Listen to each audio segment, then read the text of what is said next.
Tim hukum Prabowo Gibran Hotman Paris menilai pembahasan teknis mengenai Sirekap tidak diperlukan di sidang karena pada akhirnya KPU menggunakan perhitungan manual dan berjenjang.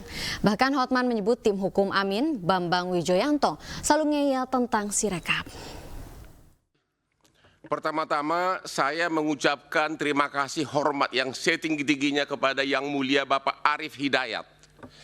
Karena setelah kita tadi 3,5 jam diskusi tentang IT, ternyata hanya satu pertanyaan dari Pak Arief Hidayat yang mengatakan, kalau memang akhirnya yang dipakai adalah manual dan perhitungan berjenjang, ngapain kita ribut-ribut lagi bicara Sirekap? Itu tadi pertanyaan dari Pak Arief Hidayat. Ya, yang dilihat adalah manual dan perhitungan berjenjang. Ngapain kita bahas-bahas lagi tentang Sirekap ini? Ya, sekali lagi saya hormat kepada Bapak Arief Hidayat karena Bapak sudah mengingatkan kami bahwa kami ini adalah sarjana hukum. Dari tadi kita kuliah komputer. Pak Hotman, Pertanyaannya apa Pak Hotman? Ya. Sebentar Pak Hotman. Tadi pada waktu mengirim tabik saya lihat cincinnya bagus-bagus itu. Pertanyaan saya, saudara saksi, kalau ternyata yang dipakai dalam SK pengumuman final perhitungan suara adalah manual dan perhitungan berjenjang, bukan hasil dari Sirekap, masih perlu nggak Bapak kuliah di sini? Masih perlu nggak kita bahas tentang Sirekap? Ya, masih perlu nggak saksi menjawab pertanyaan dari Pak Repli dan Bambang yang selalu ngeyel tentang Sirekap ini? Pak Hotman, tadi saya sudah tegaskan, ini didalilkan kami Mahkamah berkepentingan mendapatkan penjelasan soal ini. Enggak, jadi, tapi bukan, saya bertanya jangan dianggap kehadiran orang itu tidak penting. Kami menganggap penting. Oke. Jadi begitu, jangan persoalkan kehadirannya lagi. Oke. Pertanyaannya apa sekarang? Pertanyaannya, apakah saksi setuju karena yang diumumkan itu adalah perhitungan manual dan berjenjang, bukan hasil dari Sirekap, maka kelemahan dari Sirekap nggak perlu lagi dibicarakan. Terima kasih. Oke, berikut terkait. Saya lanjutkan. Ya udah. Jadi jangan mengabaikan ya, menganggap ini tidak ada pentingnya. Itu keliru juga. Kalau nggak usah datang saja ke sini. Sama yang silakan. Majelis, yang mulia. Majelis Cukup. Maksud saya cukup Pak Bambang. Pernyataan ngeyel itu juga nggak pantas diucapkan. Sudah saya sampaikan tadi. Silakan. Hotman. Baik, terima kasih Yang Mulia. Presiden Jokowi tegaskan bahwa 4 menterinya akan hadir menjadi saksi di sidang sengketa hasil Pilpres 2024. Keempat menteri tersebut ialah Menko Perekonomian yakni Airlangga Hartarto, Menteri Keuangan Sri Mulyani dan Menteri Sosial Tri Risma Harini, serta Menko PMK Muhadjir Effendi.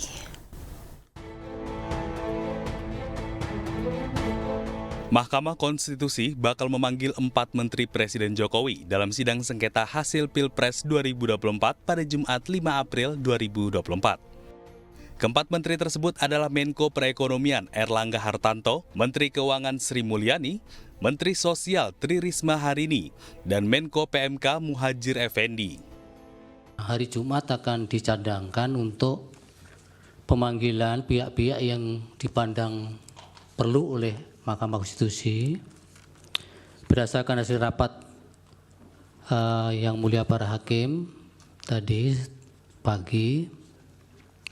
Yang pertama yang perlu didengar oleh Mahkamah adalah Saudara Muhadjir Effendi, Menteri Koordinator Bidang Pembangunan Manusia dan Kebudayaan Republik Indonesia. Kemudian yang kedua Bapak Airlangga Hartarto, Menteri Koordinator Bidang Perekonomian. 3, Ibu Sri Mulyani Indrawati, Menteri Keuangan. 4, Ibu Tri Risma Harini, Menteri Sosial. Sementara itu, Presiden Joko Widodo menegaskan bahwa 4 menterinya akan hadir di Mahkamah Konstitusi. Semuanya akan hadir karena diundang oleh MK, semuanya akan hadir. Hari Jumat akan hadir. Ada arahan nggak Pak? Ada arahan nggak Yang menerangkan apa yang sudah dilakukan masing-masing menteri. Kalau Bu Menteri Keuangan misalnya mengenai anggaran seperti apa. Kalau PMK. Mensos mengenai bantuan sosial, dijelaskan seperti apa. Nanti akan dijelaskan semuanya lah, ditunggu aja hari Jumat. Terkait pemanggilan tersebut, Menteri Koordinator Perekonomian Airlangga Hartarto mengaku sudah menerima surat pemanggilan dari Mahkamah Konstitusi. Airlangga sudah memastikan bakal hadir dan memenuhi undangan tersebut. Sama halnya dengan Airlangga, Menteri Keuangan Sri Mulyani dipastikan akan hadir dalam sidang lanjutan perselisihan hasil Pilpres 2024. Menurut Sri Mulyani, surat pemanggilan oleh MK sudah diterimanya sejak Selasa. Dalam keterangan saat persidangan, Ketua MK menegaskan pemanggilan 4 menteri tidak berkaitan dengan keberpihakan MK terhadap permintaan para pemohon. Dalam hal ini, tim Anies Muhaimin dan Ganjar Mahfud. Tim Liputan iNews melaporkan. Anggota Dewan Pembina Perludem, yakni Titi Anggraini, mempertanyakan pihak KPU yang justru tidak menghadirkan ahli hukum administrasi negara untuk memberikan penjelasan terkait tuduhan kesalahan administrasi dan etik saat meloloskan Gibran Rakabuming sebagai cawapres Prabowo Subianto. Titi menduga KPU terlalu percaya diri, bahkan menduga KPU yakin persidangan akan berpihak pada KPU. KPU kan yang dipersoalkan itu banyak soal pencalonan Gibran ya, keabsahan. Soal bagaimana misalnya posisi KPU yang tidak mengubah peraturan KPU, menerima pendaftaran tanpa memperbaiki lampiran yang memuat berita acara dan seterusnya. Apakah ini bentuk kepercayaan diri KPU karena dipimpin oleh seorang ahli hukum tata negara misalnya ya, sehingga tidak memerlukan penguatan dari ahli hukum, padahal saya tadinya menduga KPU akan menghadirkan ahli hukum administrasi negara tapi ternyata untuk meneguhkan bahwa apa yang dilakukan oleh KPU itu sudah benar, sudah tepat, dan walaupun ada misalnya kesalahan administrasi dan etik, tapi tidak menggugurkan keabsahan pencalonan. Tadi saya menduga seperti itu, tapi KPU ternyata tidak menghadirkan, dan ini menjadi agak tanda tanya ya. Apakah ini bentuk sebagai sebuah kepercayaan diri atau KPU sudah menilai persidangan ini akan berpihak kepada... Dan pemirsa, untuk mengetahui informasi selengkapnya, kami telah terhubung dengan Kepala Kamar Dagang dan Ekonomi di Indonesia atau KDI Taipei, Iqbal S. Sofwan. Selamat malam waktu Indonesia, Pak Iqbal. Selamat malam waktu Taiwan, Mbak Olina. Ya, Bapak, bagaimana situasi terkini di sana? Situasi pasca gempa, khususnya di kota Taipei, itu sejak sore tadi sudah kondusif karena dampak terhadap kota Taipei tidak begitu besar. Namun kota Hualien yang merupakan sebuah kota yang memiliki dampak yang cukup nggak parah juga, tapi ada 2 bangunan yang rusak berat di kota Hualien tersebut. Ya, baik Bapak, untuk laporan terkait korban WNI di sana mungkin sudah ada laporan, apakah akan ada yang meninggal dunia atau luka-luka, bagaimana Bapak? Ya, Mbak Olina, sampai saat ini kami terus memantau secara intensif kondisi warga kita di seantero Taiwan. Sampai detik ini, alhamdulillah kami belum menemukan atau mendapatkan warga negara Indonesia yang terluka ataupun yang lebih parah daripada itu. Ya, namun sebagai informasi, per sore ini ada 9 warga Taiwan yang meninggal dunia dan 821 yang luka berat dan luka ringan. Ya, baik Bapak, untuk aktivitas saat ini bagaimana di sana Pak? Apakah lumpuh total? Begitu sempat ada informasi listrik pun tadi mati ya Pak ya? Di kota Taipei tidak lumpuh, di kota Hualien ya terjadi semacam tidak lumpuh juga, tapi sekolah anak-anak diliburkan, kemudian kantor juga diliburkan. Tapi di kota yang lain selain kota Hualien, kegiatan tetap berjalan normal saja.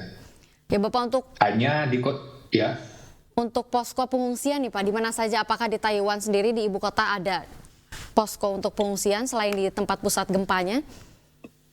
Iya, kami dari KDI itu memiliki 6 shelter di seantero Taiwan. Jadi kalau sekiranya ada warga negara Indonesia yang butuh tempat untuk mengungsi, kita siap menyediakan 6 tempat pengungsian khusus bagi warga negara Indonesia. Nah, bagi warga Taiwan tentu saja pemerintah lokal telah menyediakan kantong-kantong pengungsian, utamanya di kota Hualien. Oke, baik Bapak, untuk koordinasi dengan pihak terkait soal evakuasi dan pengungsian sementara ini bagaimana Bapak? Kita terus komunikasi secara intensif dengan otoritas di Taiwan, dan selain itu kita juga memiliki petugas-petugas yang selalu siaga di lapangan. Kita memiliki petugas pendamping warga negara Indonesia yang kita sebarkan di seluruh distrik di Taiwan. Jadi komunikasi kita intens dua arah, baik secara internal kepada warga negara kita yang diwakili oleh ormas-ormas Indonesia maupun persatuan pelajar kita di Taiwan, juga kepada otoritas di Taiwan. Baik Bapak, tapi untuk dari warga negara sendiri, apakah sudah ada yang menghubungi dari warga negara Indonesia sendiri? Menurut ke Bapak sudah ada yang menghubungi mungkin? Oh iya, kita terus berkomunikasi dua arah dengan warga negara kita. Ya alhamdulillah sampai detik ini kita belum mendapatkan laporan adanya cedera ataupun cedera parah maupun cedera ringan. Ya baik Bapak, seperti yang dilihat kan ini bangunan-bangunan banyak sekali yang rusak ya Pak ya. Apakah dari pemerintah sudah ada mulai bisa untuk di bangunan ini diperbaiki atau bagaimana Pak? Mungkin sekarang fokusnya pemerintah di sana mungkin fokus kepada para korban dulu kali ya Pak ya? Iya, itu bangunan yang sedang kita lihat ini adalah salah satu bangunan di Hualien, di kota Hualien yang rusak berat. Akibat gempa tadi hanya ada 2 bangunan yang rusak berat, selebihnya bahkan tidak rusak sama sekali. Jadi hanya 2 bangunan itu saja yang rusak berat di kota Hualien. Nah, fokus pemerintah lokal terhadap warga Hualien tentu saja memberikan pelayanan kepada mereka yang terkena dampak, khususnya 821 warga Taiwan yang terkena luka ringan maupun luka berat untuk segera dimasukkan ke rumah. Ya baik. Baik Bapak, sinyalnya mungkin agak terputus. Baik, terima kasih atas informasinya. Pemirsa, sepekan jelang Hari Raya Idul Fitri, stasiun kereta api Pasar Senen, Jakarta mulai dipadati ribuan pemudik. Pada hari ini sebanyak 26.000 lebih pemudik akan berangkat menggunakan kereta api menuju kampung halaman masing-masing. Hiruk-pikuk mudik di stasiun Pasar Senen mulai terasa jelang sepekan Lebaran Idul Fitri 2024. Sebanyak 26.000 pemudik memadati stasiun Senen pada Rabu pagi. Hampir 100% tiket terjual setiap harinya. Sebagian besar pemudik ialah masyarakat yang hendak pulang ke kampung halaman di wilayah Jawa Tengah dan Jawa Timur, seperti Tegal, Brebes, Semarang, Solo, hingga Surabaya dan Malang. Pemudik mengaku memilih melakukan perjalanan hari ini untuk menghindari kepadatan. Dari data PT KAI Daob 1 Jakarta, sebanyak 37 kereta api perharinya diberangkatkan melalui stasiun Pasar Senen. Nggak macet aja gitu. Oke. Memang setiap tahun selalu mudik dengan kereta api atau seperti apa? Kereta api. Nah, jadi ini kan Ibu tujuan? Ke Cirebon. Nah, Ibu ini dalam perjalanan ini apa aja Bu yang Ibu siapkan? Ini kan berangkat bareng keluarga ya? Iya. Persiapannya apa aja Bu? Paling bawa baju, bawa oleh-oleh untuk orang tua dari Jakarta. Juga belum terlalu ramai, ikut ada mudik gratis juga. Oh, hari ini sama siapa aja Ibu? Sama suami, anak 2. Berarti berempat hari ini? Iya, berempat. Ibu, soal tiket gimana Ibu melihatnya? Belinya susah atau seperti apa? Enggak, kan online. Oh, beli online? Online udah setiap tahun ngikut, jadinya kayak udah langganan ya, udah langsung dapat daftar. Puncak arus mudik dari stasiun Pasar Senen, Jakarta Pusat akan terjadi pada 6 April 2024 dengan jumlah pemudik mencapai 44.297 calon penumpang yang akan berangkat dari stasiun Pasar Senen. Dari Jakarta, Stephen Patinama, Novandwi, iNews melaporkan. Ya, kita juga akan melihat situasi arus mudik bersama rekan kami Hasnugara di Bandara Soekarno-Hatta, Tangerang, Banten. Ya, selamat malam Hasnugara, bagaimana situasi di Bandara Soekarno-Hatta? Apakah sudah ramai hari ini? Ya, selamat malam Aulina dan juga pemirsa. Saat ini saya berada di Terminal 3 Bandara Soekarno-Hatta, ya di mana memasuki sepekan jelang Lebaran seperti itu.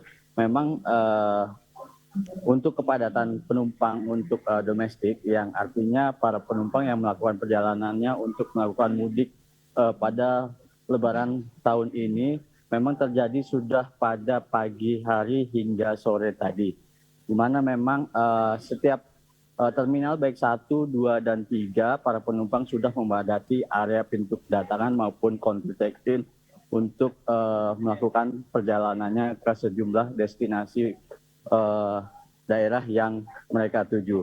Adapun destinasi favorit bagi para pemudik, jadi tidak hanya pemudik yang melakukan perjalanan pada 7 hari menjelang Lebaran ini memang ada juga para penumpang yang melakukan libur panjang seperti itu. Karena memang para penumpang ini yang melakukan perjalanannya melihat juga anak sekolah yang sudah mendapatkan libur sekolah, kemudian juga para pekerja yang memang sudah ada yang mengambil cuti libur bekerja. Ya, Aulina, memang terjadi kenaikan jumlah penumpang pada hari ini, yaitu sebesar 130.000 pergerakan penumpang yang melakukan perjalanannya ke sejumlah daerah yang ada di dalam negeri. Para penumpang juga mendominasi rata-rata para anggota keluarga yang melakukan perjalanan pada hari ini. Ya, meski begitu memang pihak pengelola Bandara Soekarno-Hatta hari ini telah membuka layanan posko angkutan Lebaran tahun 2024, di mana hari ini mulai berlaku hingga pada nanti tanggal 18 April 2024. Artinya memang gunanya posko angkutan Lebaran pada tahun ini juga akan memonitoring keamanan dan kenyamanan bagi para penumpang yang melakukan perjalanan mudik. Seperti itu, Aulina. Ya baik, terima kasih Hasnu. Selamat bekerja kembali. Ya pemirsa, dan kini kita pantau arus mudik di stasiun Pasar Senen Jakarta. Ada rekan Anggita Maura. Halo Anggita, selamat malam Anggita. Seperti apa kondisi di stasiun Pasar Senen saat ini? Sudah mulai terlihat ramai itu ya di belakangnya. Ya, selamat sore Aulina dan juga pemirsa. Saat ini menjelang Hari Raya Idul Fitri yang tinggal seminggu lagi, memang saat ini situasi di stasiun Pasar Senen sudah terpantau ramai sejak siang tadi hingga sore ini bagi penumpang yang ingin melakukan perjalanan jarak jauh atau mereka yang memilih mudik lebih awal. Nah, para penumpang yang lebih memilih mudik lebih awal ini dikarenakan memang mereka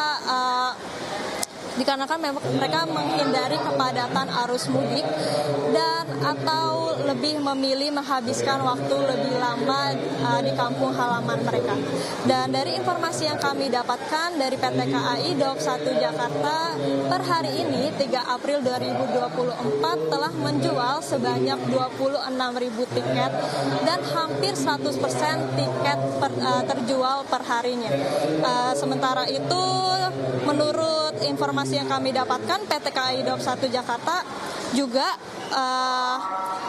selama masa angkutan Lebaran ini PT KAI Daob 1 Jakarta menyediakan sebanyak 1.664 kereta api dengan rata-rata perharinya 76 keberangkatan perharinya. Sedangkan untuk kereta api tambahan sendiri ada sebanyak 366 kereta api dengan rata-rata 17 keberangkatan perharinya. Dan untuk mendukung kelancaran pada arus mudik ini, PT KAI Daob 1 Jakarta sendiri telah menyiapkan sebanyak hampir 900.000 tiket dan untuk rata-rata perharinya ada sebanyak 400.000 tiket. Adapun kota yang menjadi tujuan favorit seperti Yogyakarta, Purwokerto, Brebes, Jambi, dan juga Bandung begitu. Dan selain itu, Aulina dan juga pemirsa, memang kereta api sendiri telah menjadi transportasi alternatif yang banyak diminati oleh masyarakat khususnya pada masa mudik ini. Maka dari itu, bagi warga atau masyarakat yang lebih memilih kereta api sebagai transportasi mudik bisa langsung membeli tiketnya di aplikasi KAI Akses. Sementara itu yang dapat kami sampaikan di stasiun Pasar Senen, Aulina. Ya baik, terima kasih Anggita, selamat bekerja kembali. Ya, sementara itu di Terminal Pulau Gebang penumpang bus mulai meningkat sejak Rabu pagi. Banyak pemudik memilih bus karena setelah kehabisan tiket kereta api meski pihak perusahaan otobus telah menaikkan tarif. Jumlah penumpang yang meningkat di stasiun Pulau Gebang didominasi tujuan Jawa Tengah dan juga Jawa Timur. Jumlah diprediksi akan terus meningkat pada akhir pekan ini karena semakin mendekati Lebaran dan akan memasuki masa cuti bersama. Banyak faktor yang membuat mudik menggunakan bus masih menjadi pilihan. Selain harga yang terjangkau, walau sudah ada kenaikan tarif dan tiket bus masih lebih mudah didapatkan dibanding dengan tiket kereta api. Biar nggak di sono biar beres-beres. Oh, beres-beres dulu. Iya. Biar nggak macet juga. Nggak macet juga. Lagi kan punya bawa anak. Oh, bawa anak. Iya, juga itu. Anak udah libur.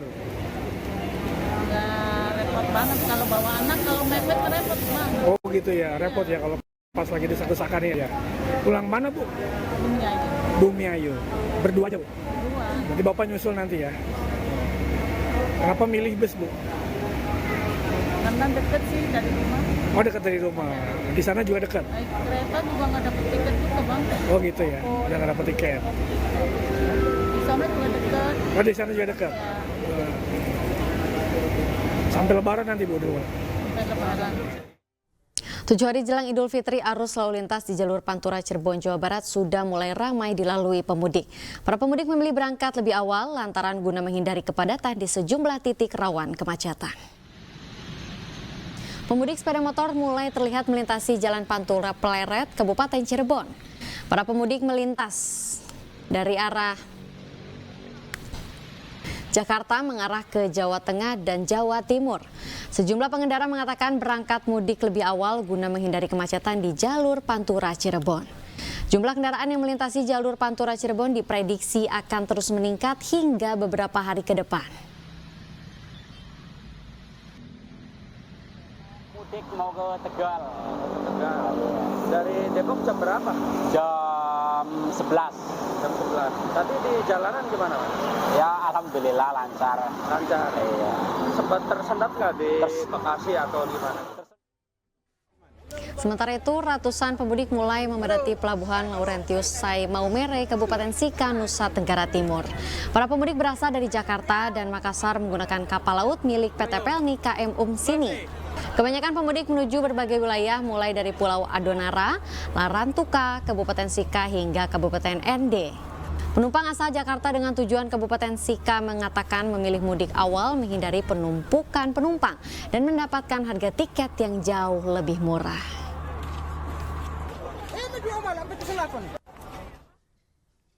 Calon penumpang kapal feri di Pelabuhan Merak Banten memilih mudik lebih awal guna menghindari kemacetan. Puncak mudik di Pelabuhan Merak diprediksi terjadi pada tanggal 6 hingga 8 April 2024. Ratusan penumpang kapal feri tujuan Bakauheni Lampung memenuhi Pelabuhan Merak Banten.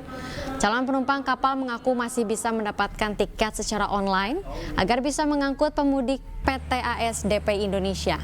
Feri cabang Merak membuka 6 dermaga reguler dan 1 dermaga eksekutif. Khusus di Pelabuhan Bandar Bakau Jaya Bojonegara difungsikan bagi kendaraan golongan 7 dan 9. Sementara di Pelabuhan Pelindo Ciwandan, Kota Cilegon dibuka untuk penumpang roda 2 serta kendaraan truk golongan 6 dan 7. Selain itu, 31 kapal Roro juga disiapkan untuk kelancaran perjalanan pemudik menuju ke kampung halaman.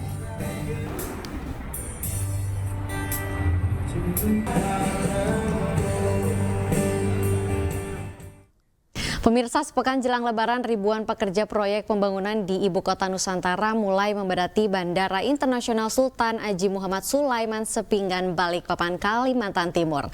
Dari ribuan pekerja IKN, mayoritas memilih mudik ke Pulau Jawa.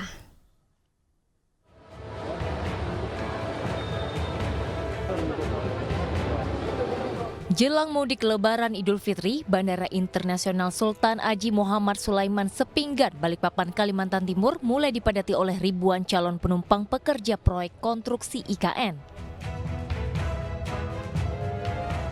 Mayoritas para pekerja konstruksi IKN berasal dari Pulau Jawa, rencananya akan mudik ke kampung halamannya masing-masing ke sejumlah daerah di Pulau Jawa. Para pekerja yang mudik ditaksir mencapai ribuan orang. Mereka memang sengaja dipulangkan oleh pihak perusahaan untuk merayakan Lebaran bersama keluarga. Sudah berapa lama kerja di sana, Pak? 4 bulan. 4 bulan. Terus ini rencana mau kemana? Pulang Jawa. Nah, tiketnya di mana dapatnya? Tiketnya dari perusahaan. Total ada berapa Pak yang berangkat untuk hari ini Pak? Wah banyak Mas, banyak. Ratusan apa ribuan? Untuk proyek sendiri sana masih berjalan ya Pak ya? Masih. Bergantian Pak? Yang bareng sama Bapak berapa orang Pak? Wah nggak ngitung. Kalau anggota saya 40 orang, 44 orang. 44. Meski banyak pekerja konstruksi IKN yang memilih mudik ke kampung halaman untuk merayakan Lebaran, namun proyek pembangunan di IKN masih tetap berjalan normal. Yang menghadapi arus mudik Lebaran 2024, Bandara Internasional Jenderal Ahmad Yani Semarang, Jawa Tengah menambah 144 extra flight. Hal ini dilakukan untuk memastikan operasional bandara selama periode Lebaran berjalan dengan lancar.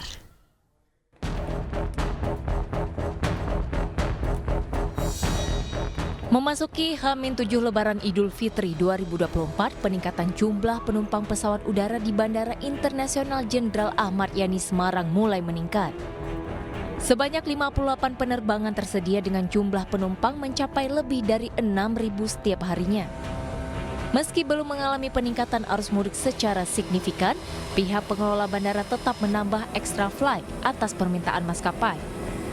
Sebanyak 144 extra flight guna melayani penumpang jalur udara yang diperkirakan akan terjadi puncak arus mudik pada tanggal 6 hingga 7 April 2024 mendatang. Untuk hari ini sudah mulai ada peningkatan dan per hari ini untuk total gitu ya, ada 58 flight ya, dan ada 6.800 penumpang. Ini sudah ada peningkatan yang biasanya hanya sekitar 5.000-6.000 gitu ya. Mudah-mudahan ini bisa kita layani dengan baik ya, sesuai dengan prediksi kita bahwa di tahun 2024 ini mungkin ya untuk pemudik yang melalui Bandara Internasional Jenderal Ahmad Yani Semarang hampir sama pada saat mudik Lebaran tahun 2023. Peningkatan jumlah penumpang pada arus mudik Lebaran 2024 diprediksi mencapai 8 hingga 9.000 penumpang. Terima kasih pemirsa, masih bersama kami di iNews Sore. Warga memadati konser ngabuburit dan tablik Bekasi, Jawa Barat. Selain hiburan musik, terdapat tenda khusus dari PT Pegadaian Persero yang memberikan solusi bagi para nasabah untuk berangkat haji melalui produk Arum Haji. Tepuk tangan buat Kota Bekasi. Luar biasa, ini saya lihat udah mulai rame. Ratusan orang memadati konser ngabuburit dan tablik akbar Nikmatnya Ramadan di alun-alun M. Hasibuan, Kota Bekasi, Jawa Barat.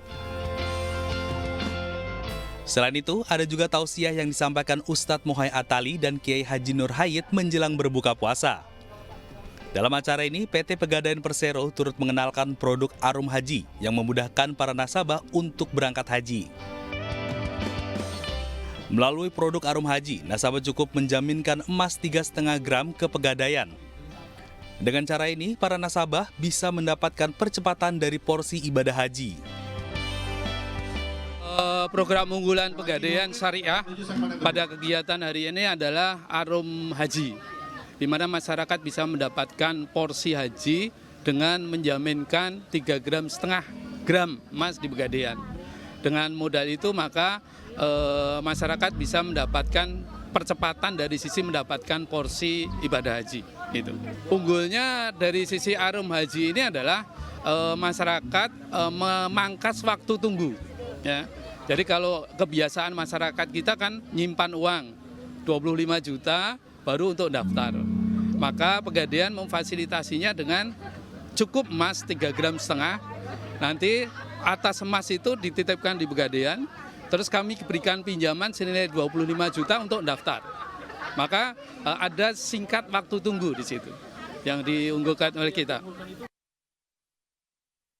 Sementara bagi nasabah yang mempunyai niat untuk berangkat haji, cukup datang ke Pegadaian Syariah dengan membawa emas seberat 3,5 gram. Nantinya langsung mendapatkan porsi haji. Dari Bekasi, Jawa Barat, Irfan Hardiansyah, Muhammad Firmansyah, iNews melaporkan. Pemirsa, saya Partai Pemuda Perindo menggelar buka puasa bersama dengan organisasi sayap lintas partai koalisi di kantor DPP Partai Perindo Menteng, Jakarta Pusat. Selain ajang silaturahmi, kegiatan ini diharapkan dapat mempersatukan aspirasi serta peran pemuda dalam membangun bangsa ke depan.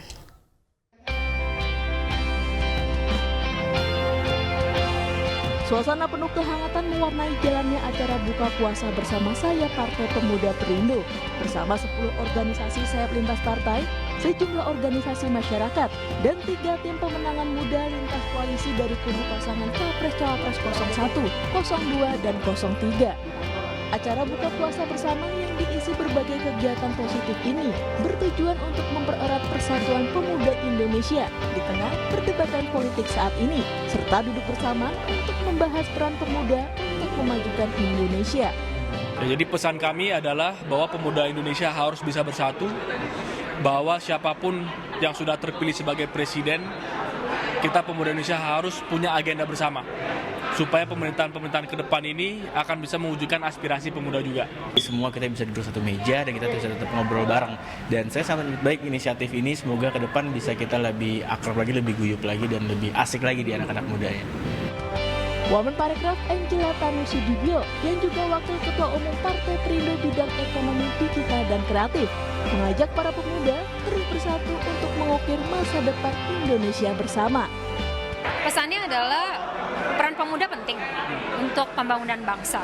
Tapi yang lebih penting lagi adalah persatuan dari para pemuda dan pemudi. Untuk kita sama-sama bekerja bersama, walaupun misalnya kita ada perbedaan, ya apapun itu perbedaannya, tetapi kita bisa secara konstruktif saling melengkapi.